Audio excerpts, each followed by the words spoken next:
बिस्मिल्लाहिर्रहमानिर्रहीम। अस्सलामुअलैकुम रहमतुल्लाहि व बरकातुहू। वीवर्स, मैं हूँ जायद ख़ान, आप देख रहे हैं जायद इन्फो हब। तो आज की वीडियो आपके लिए बहुत ही ख़ास होने वाली है। आज के इस वीडियो में आप जानेंगे सकीना नाम का मतलब, सकीना नाम का लकी नंबर, लकी दिन, लकी स्टोन और सकीना नाम के दीगर तफसीलात। तो वीडियो बढ़ने से पहले व्यूअर्स, आपसे एक छोटी सी रिक्वेस्ट है कि अगर ये वीडियो आपको अच्छी लगी तो लाइक कीजिए, चैनल को सब्सक्राइब कीजिए और बेल आइकन को हाल पर प्रेस कीजिए। तो चलते हैं वीडियो की जानिब।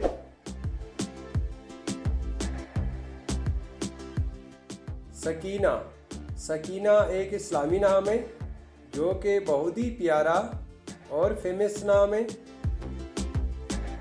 सकीना नाम का शुमार लड़कियों के बेहतरीन नामों में होता है और ये नाम लड़कियों के लिए इस्तेमाल किया जाता है। सकीना नाम की इब्तदाई तारीख अरबी ज़ुबान से निकलती है। ये अरबी ज़ुबान का लफ्ज़ है।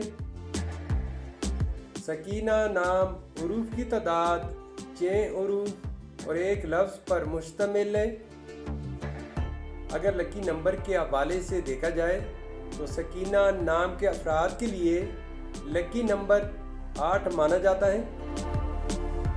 अगर लकी स्टोन के हवाले से देखा जाए तो सकीना नाम के अफराद के लिए लकी पत्थर नीलम, अकीक और जामनी पत्थर हैं।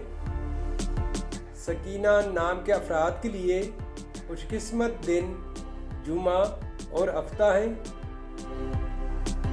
सकीना नाम के अफराद के लिए मवाफिक रंगों में काला, नीला और बनफशी रंग शामिल है। सकीना नाम के अफराद के लिए मवाफिक दांतों में लोहा शामिल है। सकीना नाम का मतलब है पारसा, सुकून, इत्मीनान और सुकून की रूह। तो व्यूअर्स, ये थी आज के वीडियो। अगर आप भी अपने नाम का मतलब जानना चाहते हैं तो अपना नाम कमेंट बॉक्स में लिख दें। हम बहुत जल्द आपके नाम पर एक खूबसूरत वीडियो बना देंगे। Thank you for watching my YouTube channel.